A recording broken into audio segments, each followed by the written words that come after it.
You are watching Issues at Hand here on Church of Uganda Family TV. My name is Bruno Edgard. Thank you for joining us in today's episode. And when it comes to Issues at Hand this morning, we are having a conversation on gender-based violence. It's a big issue, and we have seen the police report talking about how it's in the escalation, and we are wondering why is gender-based violence a big issue in our society, in our communities, in our country. And so we are going to talk about how we can curb it, how we can tackle it, and how it can be no more in our society. And it's important for us to know that we all play a part when it comes to fighting such a big vice. Now, of course, as we start off Issues at Hand, I'd like to remind you that Issues at Hand is proudly brought to you by Protea Hotel Entebbe. Yes, the weekend is here, and it means you need some time to cool off the steam, especially that you have found during the week. Of course, things are not easy. A lot of things have to happen. You go to work, and sometimes you even don't spend enough time with your family. So Protea Hotel Entebbe is the place for you, because there are wonderful halls where you can have conferences. They have wonderful rooms where you can go relax, look at the sunset, look at a wonderful beach. There is as well a swimming pool. There's a spa. There's a gym for those of you who haven't worked out this entire week, so that come Monday next week you will be very refreshed. So please make a reservation and booking today. Call the number on your screen so that you can enjoy the amenities at Protea Hotel Entebbe. Now, with me to discuss this big issue when it comes to gender-based violence, I have with me Assistant Superintendent, that's Henry Mukalazi, and he is from the Child and Family Protection Unit, that is, of course, Uganda Police. Welcome back to Issues at Hand. Thank you, Bruno, for welcoming me. Yes. All right, let's get into the crux of the matter now. For those of us who may not know, or who might have heard the word, but we are still not sure about what it means, what exactly is gender-based violence? So, in precise, I don't know whether I should break it now. Gender. Yeah, break it Gender down. Could be, in simple terms, ascribed roles and responsibilities that society has given us. This is a scenario where society has given that men are supposed to do ABCD, women are supposed to do ABCD because of their gender, because yes. So now, culture-wise, we are said a man is the head of the family and is supposed to provide security, is supposed to provide for the family and other things. Then likewise, long ago, women who are not working, that for them they should sit at home, look after the children, and they're the ones who are supposed to do the house chores at home. So that is the gender thing. When it comes to the violence or the domestic violence, it could be an act or harm. It is an act or mission done on someone that can injure physically, emotionally, and it's best explained, the gender-based violence, in the form it manifests. It could be the physical harm, the assault, the beating. It could be the sexual, where someone uses force on someone without their will, their consent. It could be emotional. It's emotional that people don't see it. The emotional bit of it could be like name calling someone. Oh, such and such a person has come. Or like for the case of men, you come back home and everyone runs away from the sitting room and they hide themselves. It has come back. So it could be in the sense of when there is no total communication at home. Yes, people go silent at home. It could be in an economic sense where someone deprives of the other one money. It could be that there are some men who don't want women to work. You are depriving someone of a right to work, because everyone has a right to work.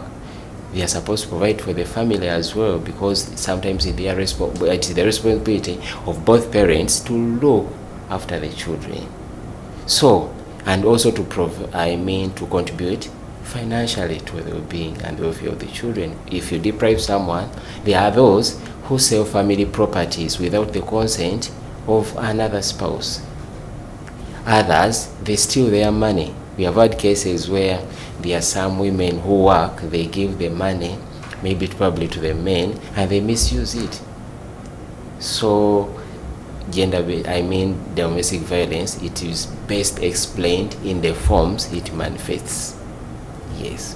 And we shall get into the forms later on. But now, talking about sex and sex-based violence. Now, according to the annual police report 2022, sex-related cases decreased by 10%, which is good news. Now, a total of 17,698 cases were also recorded compared to 17,533 cases in 2021, which is an increase in cases of domestic violence.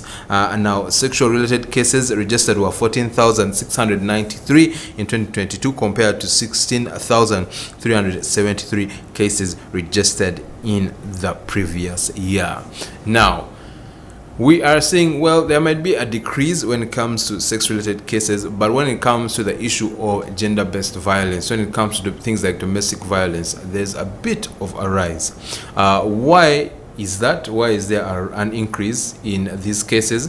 But even before you answer that, the first question I would ask you from there is, what are the causes of gender-based violence? Why are we seeing many men, like you said, when it comes to the forms, violate women, whether physically, emotionally, psychologically, or economically, and otherwise, and also vice versa? Because many, of course, whenever we talk about discussions like this, when it comes to gender-based violence, we're always talking about women, which is true because they're the most affected, but we're also seeing cases of many men being victims of gender-based violence. So what are the causes of gender-based violence, and why is gender-based violence on the rise? So one of the causes of the gender-based violence is the power issue or the power balance. What do you mean by that? So now, in societies, as we are saying, the gender issue, that men from the creation, but they think that they are the head of the family. They assume that they are entitled for that power to be above the women.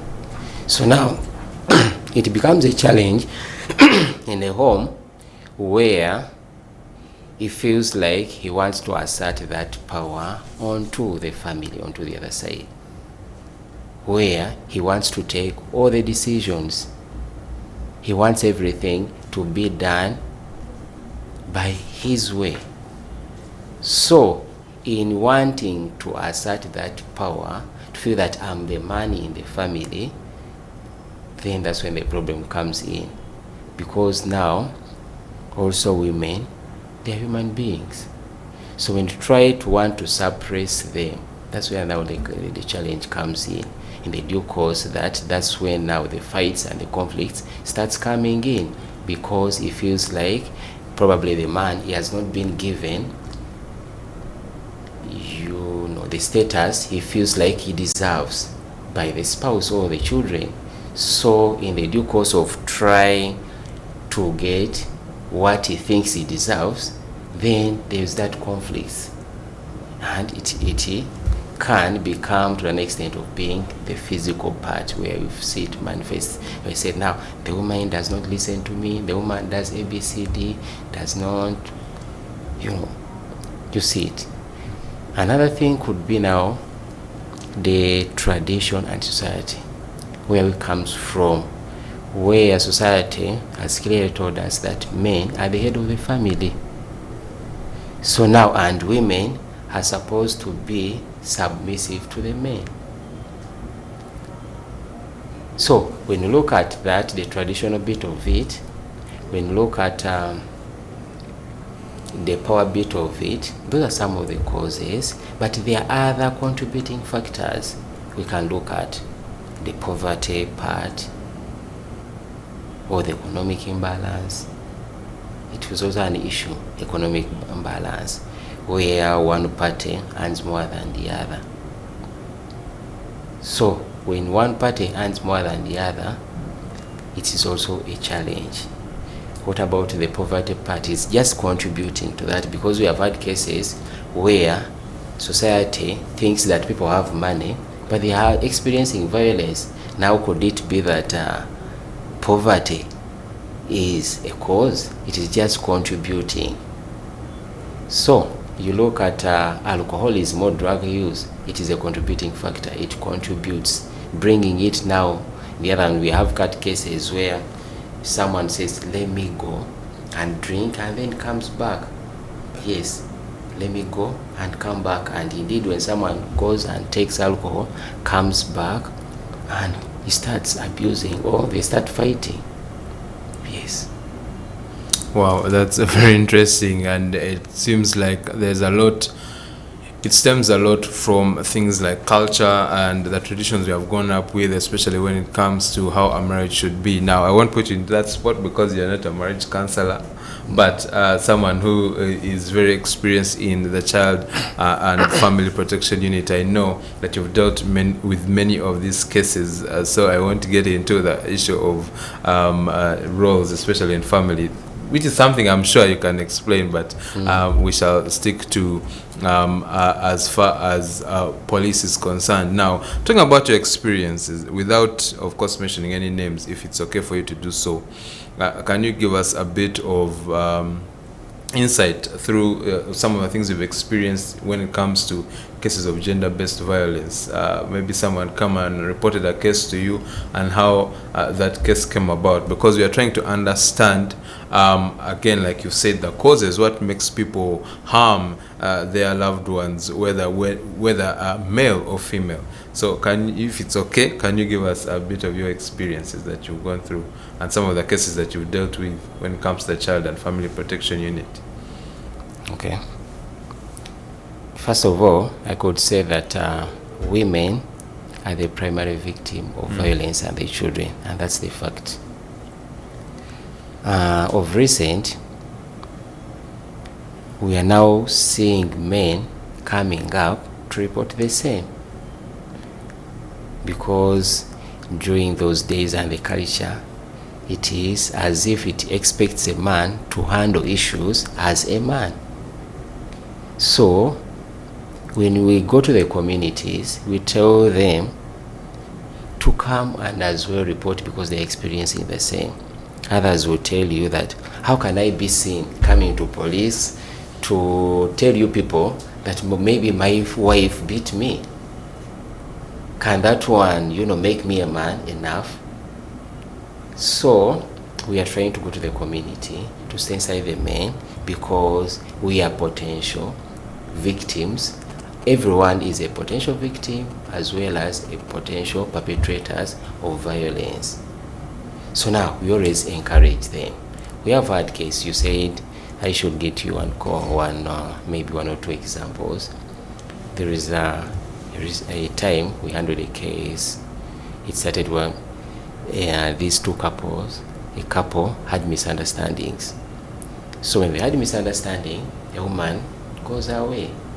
In the process of going away, leaving a maid behind.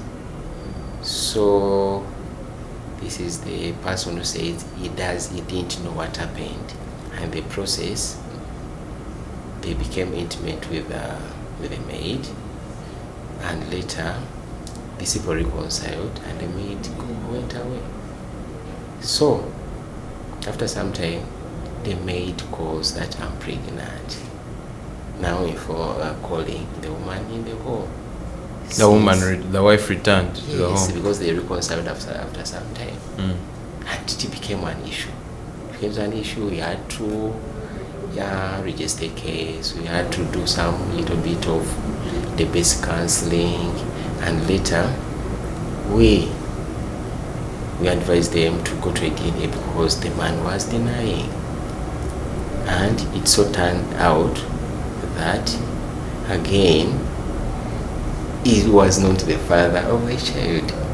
But do you know what that man went through?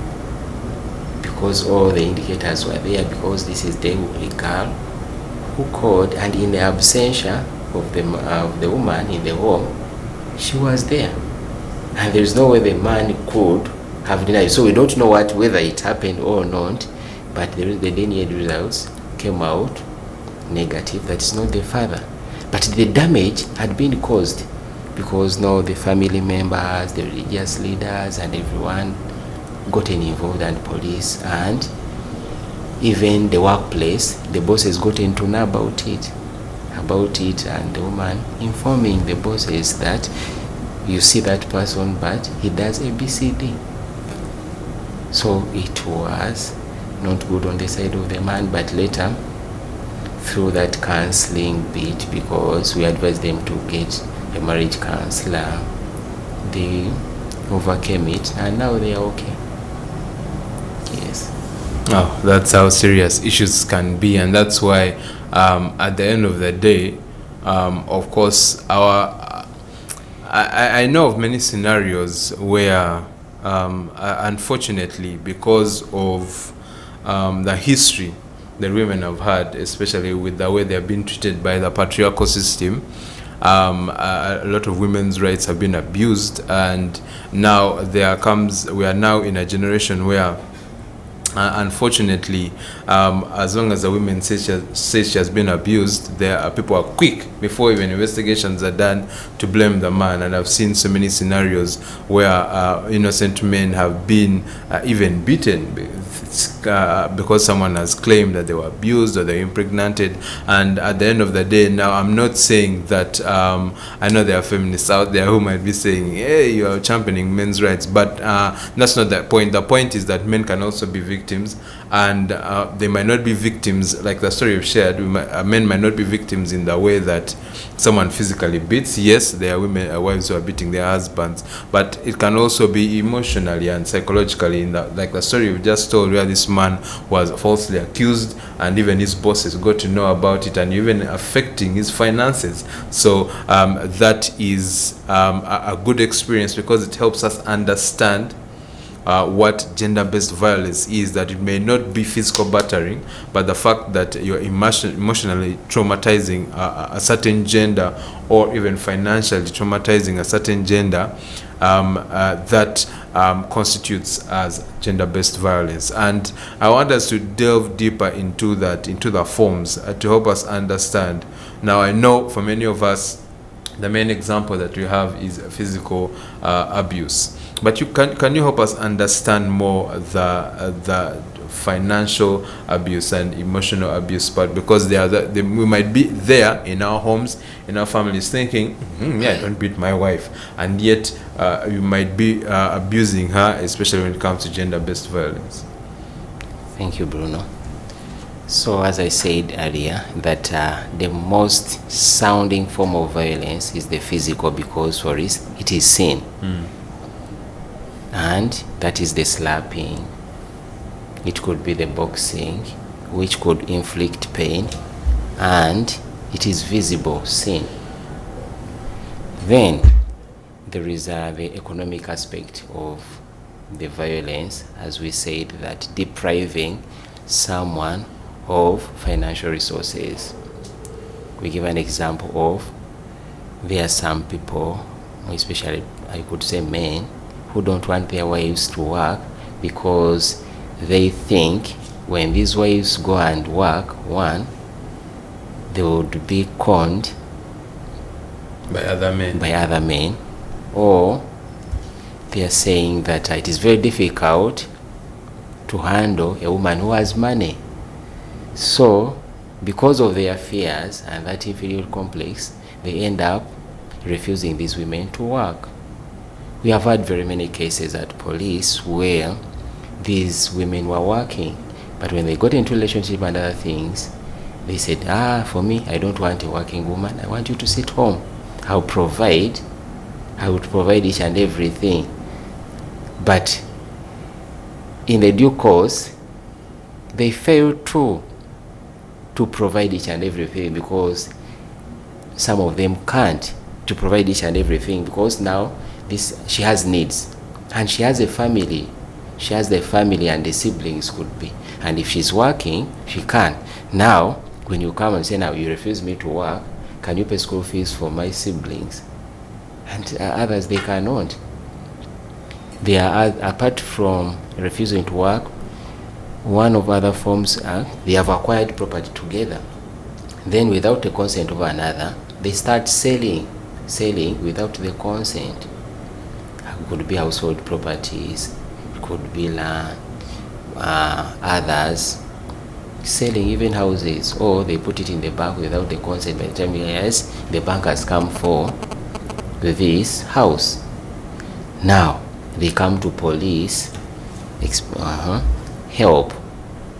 They are chasing us out of the house. There are others who want to just punish others. They sell.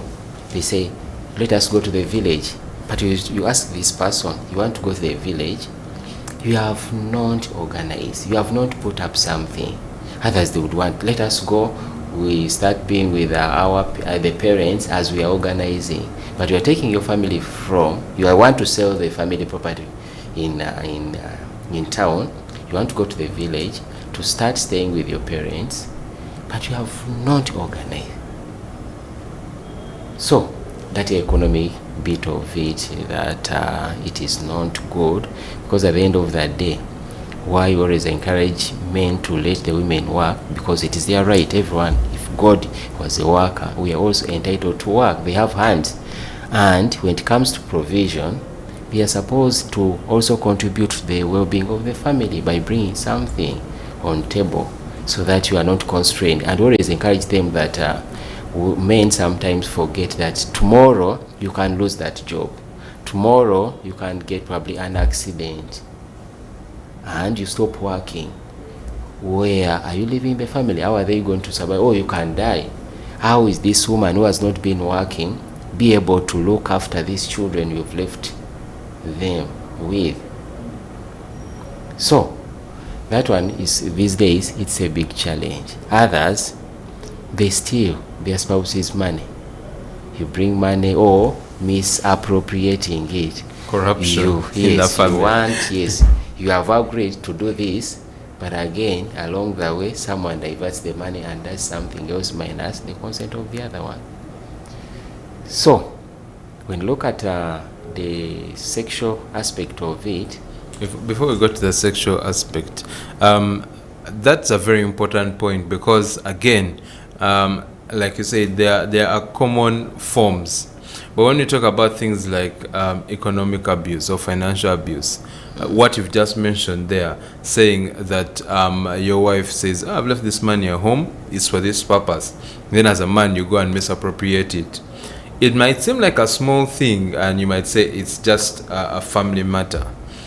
And it's not a big deal, but it's actually, and that's what I want us to understand, because many of us again have the traditional forms in mind, but the fact that you can decide to misappropriate that money and say, me, I'll go and watch my football, my Arsenal, Manchester United with this money, yet it was meant for a different purpose. That puts a mental toll and a frustration on your spouse, and that is a form of abuse. And like you're sharing with us, that can be reported. And so it's important for us to understand that, because at the end of the day, we do not want to be in a position where we are abusing our spouses. And that's why this conversation is good, because we are starting to understand these forms, that there are other forms apart from the traditional ones that we know that we need to look at. But yes, you are talking about the issue of sexual abuse. So the sexual abuse could be just simply using force without the consent. And this is in marriage as well. Yes, it is in marriage. And in circumstances, we are expected as spouses to agree to consent. But there are others who deny. Okay, it could be start with, you have issues at home. There are others who just use it, like either men or women, because they are getting probably sex out there. But because we have misunderstandings, they deny the other spouse but that one is psychological in nature. But using force on, it could be rape. Yes, though there is. I find it interesting, and it must be very. That's why your job is so hard, for someone to come and report, and of course sexual abuse is no laughing matter. But you just mentioned there that those who are withholding conjugal rights from their spouses can also report abuse in terms of a psychological nature. Yes, actually, denying conjugal rights is a psychological bit of it, because we said the sexual bit of it is using force without the consent. Yes. But now denying conjugal rights now is a psychological thing, which really we have very many cases people come to report, men and women come to report of denying conjugal rights. And to make it, a case it is one of the the grounds even for divorce, because we're expected as a couple to enjoy each other. But when someone deprives of the other one, it is a psychological in a way that it could prompt or force this person to go and get it somewhere. Then somewhere again you are going to get other STIs and other diseases and those are extra affairs because of denying the conjugal rights. It can bring, other men and women in the picture.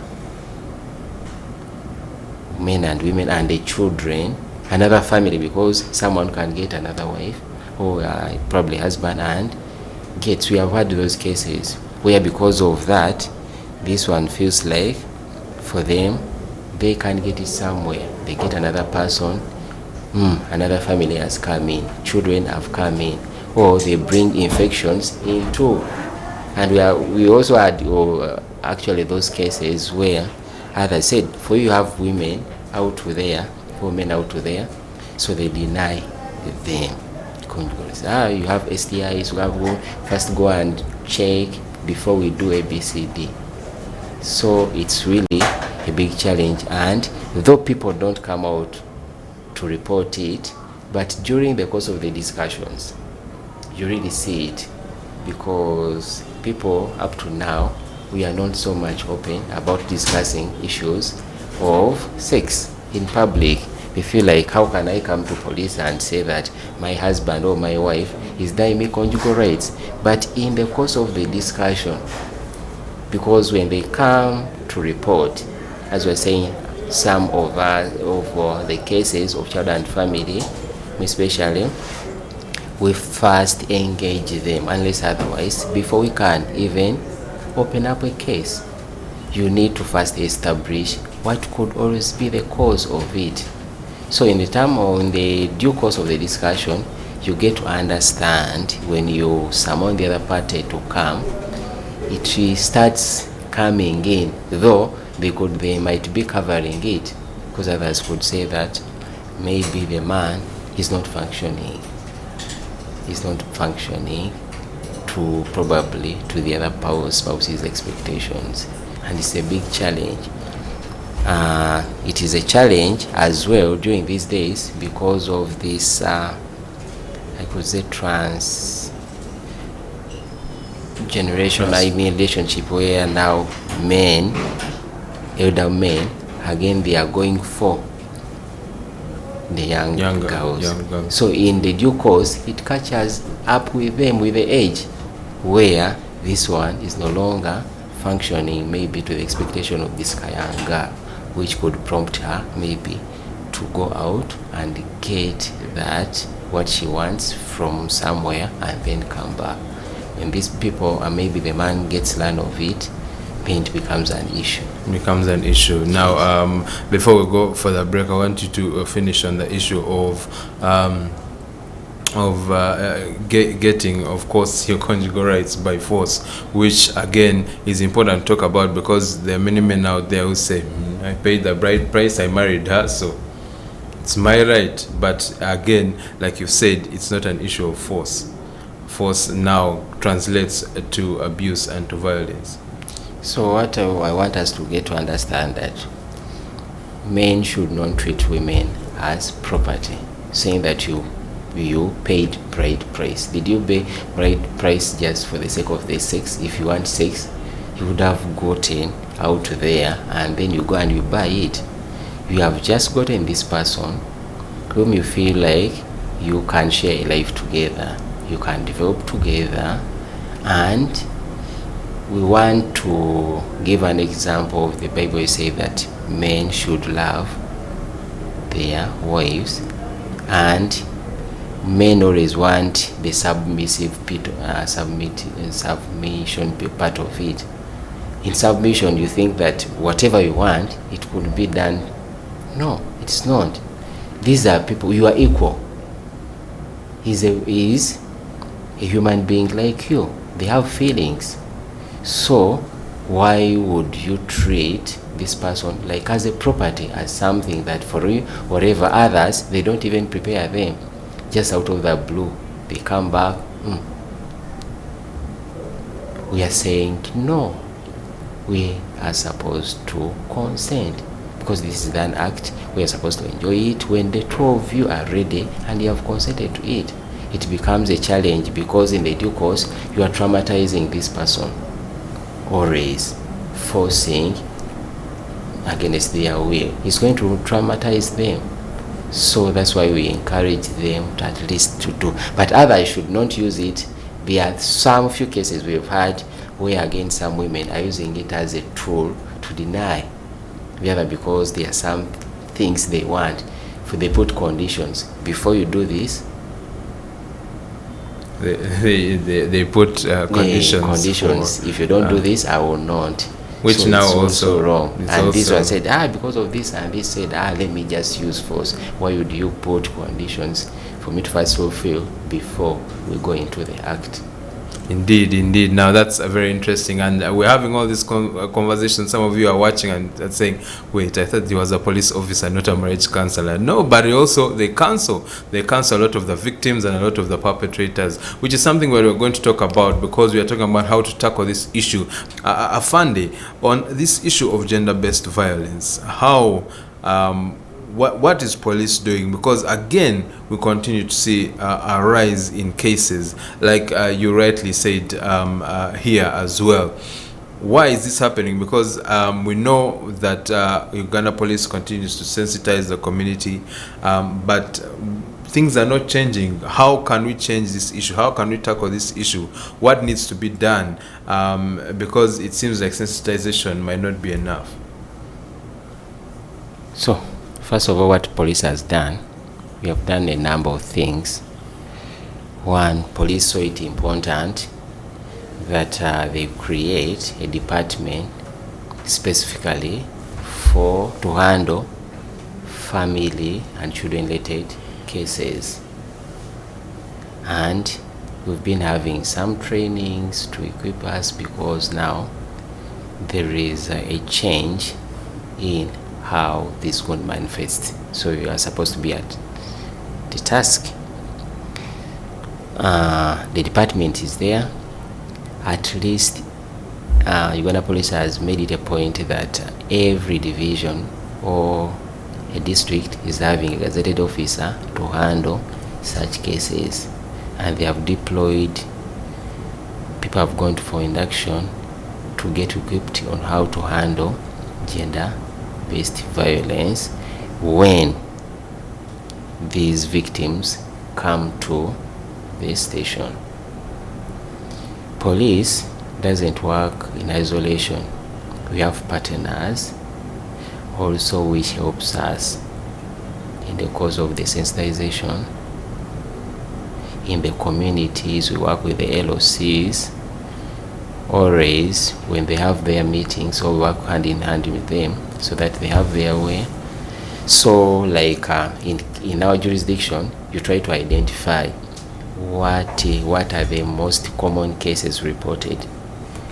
If it is the domestic violence, then you know that you are supposed to work with the local leaders, so that when you organize meetings to talk about it. because there is no any other way. We are trying to sensitize, like here, I'm here to talk about it. We have different programs on radios we do. Then in our duties in the month, we draw a work plan. You look at the returns, on the crime returns of the previous month, and then in the new month you make a work plan on how you're going to go to the community to sensitize these people. We are trying. So that's why we also encourage our other partners to help us.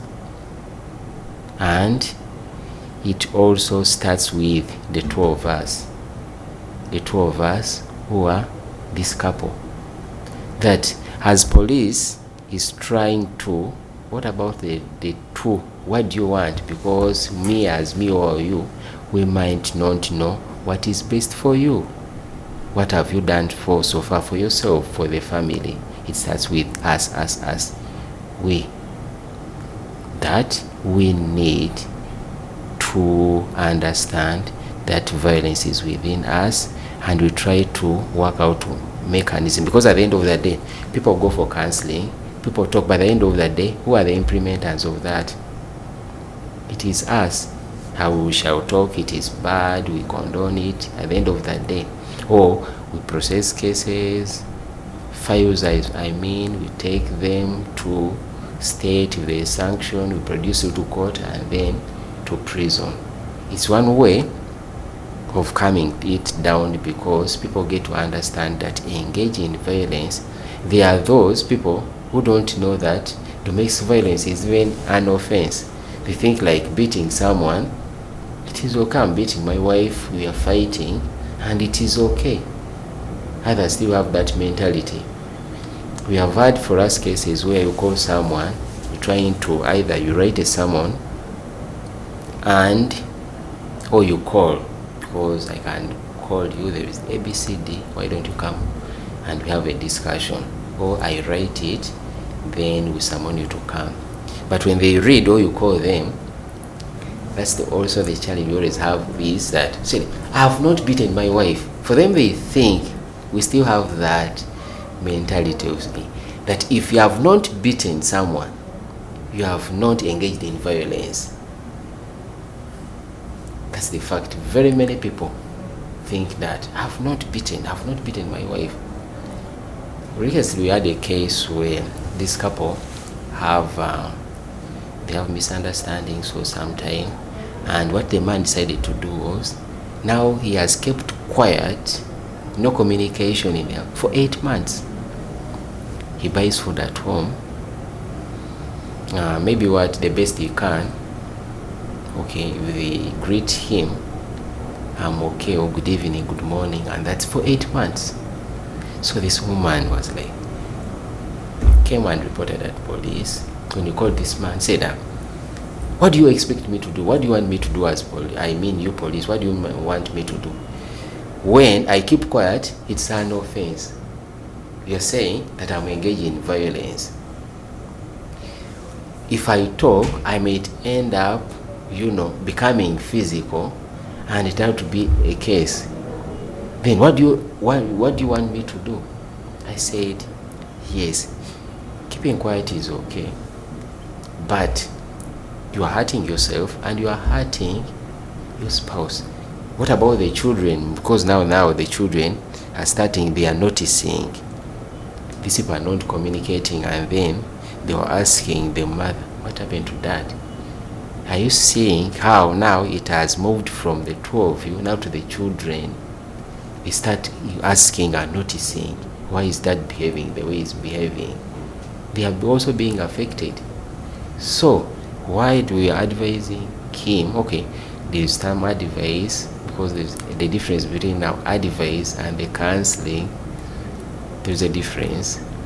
So we are telling him it is okay to keep quiet, but it is better to address these issues. For how long are you going? Because they are legally married. They're legally married, and said they are not about to again separate or divorce. So for how long are you going to keeping silent? So we always encourage them that why don't the two of you, however much police comes in to guide, advise on what to do and counsel, do the best counseling, but what about the two of you? Can you get time and talk about these issues, the two of you? Indeed. And it's very important, and I'm glad that police is available to ensure that you play a role. I remember speaking to a police officer who said that, you see, actually police is the last line of defense. That like you said, it starts with the individuals, with the families, with the community, with the fact that with the community leaders, with the fact that your LC local council leader should be the first to come and help you to see eye to eye. Then it also starts with religious leaders, or that your pastor or your reverend who knows what is going on in the marriage can come and find a way of counseling you. Then when things go out of hand, then you can go to police. But again, I'm glad that Uganda Police is there and has made that division of child and family protection unit to ensure that these issues are handled. Now, on that, you spoke about instituting cases for those who are out there are undergoing this gender-based violence. How can they open up a case? What do they do? Who do they go to? And what is the procedure, so that if they're out there and they're watching, or what's the number they can call in order to get help from Uganda Police? So now, as you clearly stated, that it can start with us, the family. We have had cases where someone is experiencing violence, but they are fearing, or they have been victimized and intimidated not to report.